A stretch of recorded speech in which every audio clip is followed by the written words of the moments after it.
mga sangkay, welcome back po sa aking YouTube channel. For today's video ay share ko sa inyo yung paggawa ko ng banana cake. Ang paggawa natin ng banana cake mga sangkay kung wala kayong oven is no problem po kung wala kayong oven, dahil sa video ito ay share ko sa inyo kung paano tayo makakagawa ng banana cake na walang oven. Para kung kayo po ay gustong mag-practice gumawa ng tinapay or gumawa ng merienda kahit wala kayong oven, ay tuturuan ko po kayo ngayong gumawa. Pero bago tayo magsimula ay please like at share na rin ang video ito, at kung ikaw hindi pa nakapag-subscribe, subscribe mo na po yung aking channel at pindutin mo ng bell button para kayo laging updated sa mga upload ko pang mga video. So yung mga sangkay, simulan na natin ang paggawa ng no-bake banana cake. Ating unang ilalagay ay asukal, asin, pinch lang. Naglalagay ako ng vanilya. At maglalagay ako ng isang itlog.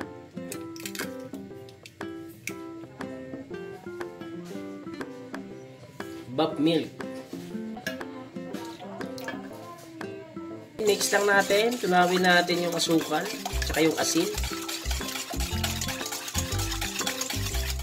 So, ito yung ating merienda ngayon.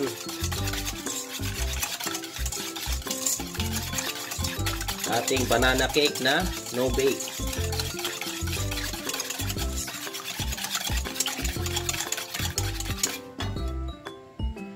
At maglalagay tayo ng oil.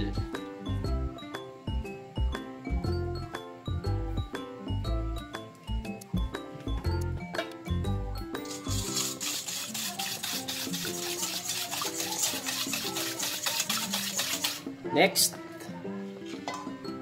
harina.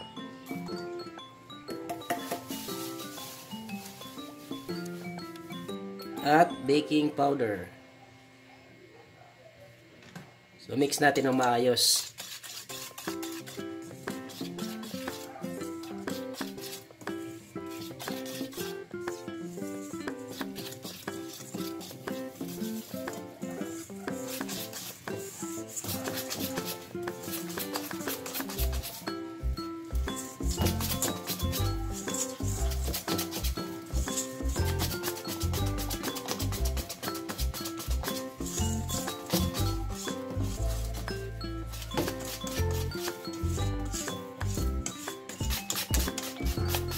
At pa tayo ng ibab dahil medyo matigas.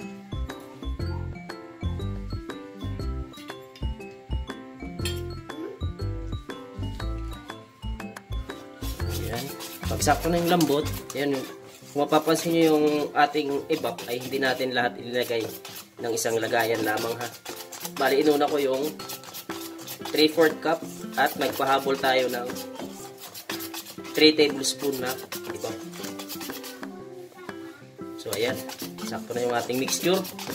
Punta na tayo sa ating susunod na gagawin. Next natin gagawin, ayan, kung mapapansin nyo meron tayong dalawang saging at hinog na saging yung aking gagamitin mga sangkay. Dahil mas masarap po pag hinog na yung saging na ating gagamitin sa ating banana cake. Mas masarap. Ayan, bali gagamit tayo ng dalawang saging.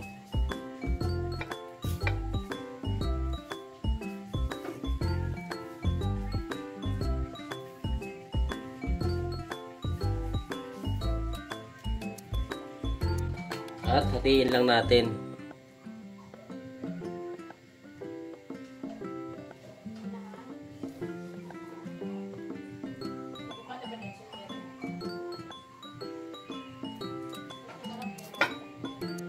So next step natin ito mga sangka. Ito na yung ating paglalagyan ng ating banana cake. At meron tayong mahinang apoy lamang.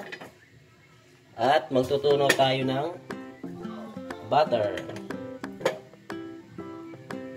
Natin dito yung butter mga sangkay. So ayan, pag natunaw na, ayan na yung ating butter, natunaw na natin. Next kung gagawin ay maglalagay ako ng konting asukal. Konting asukal lang mga sangkay ha. Lagyan natin.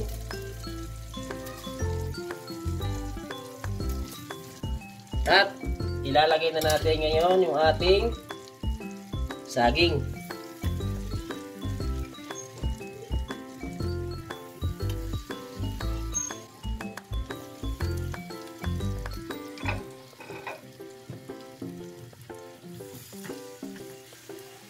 Ayan na yung ating saging. So, bali pagkalagay ng ating saging mga sangkay, patayin muna natin. At ilagay natin yung ating mixture sa ibabaw. Ito, ilagay na natin yung ating tinimplang mixture.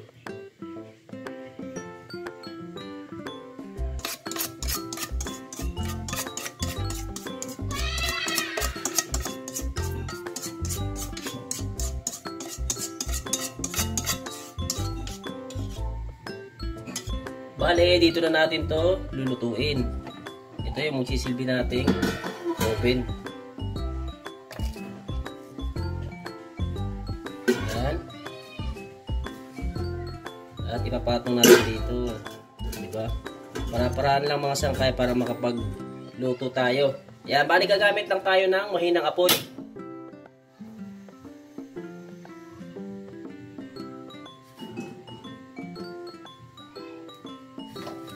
At syempre, tatakpan natin.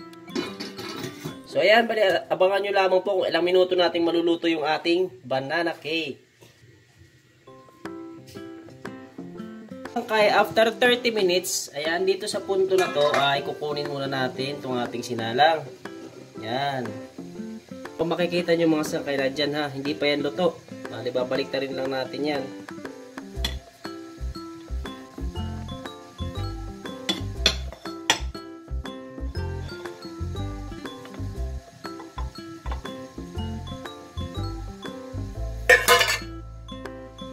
At ilalagay natin ulit dito.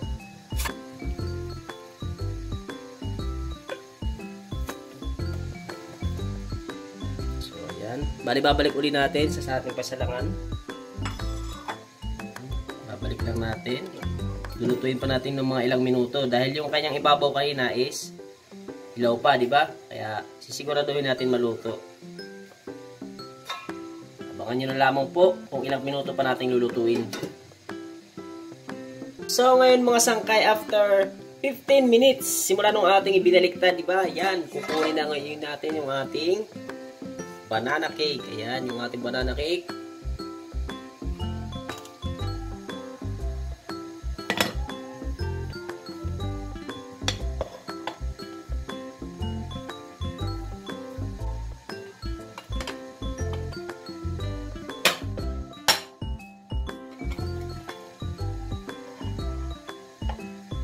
So ngayon mga sangkay, na po yung ating finished product ng ating banana cake. So yun mga sangkay, kung wala kayong oven, ay pwede po kayong makagawa ng banana cake sa inyong mga bahay. Ayan na po, na-share na natin yung ating pangmeryendang banana cake na kahit wala tayong oven, ay pwede tayong makagawa ng banana cake.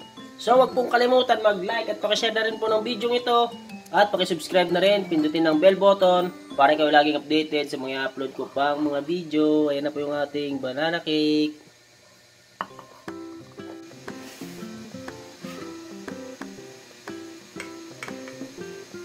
Ano yung saging?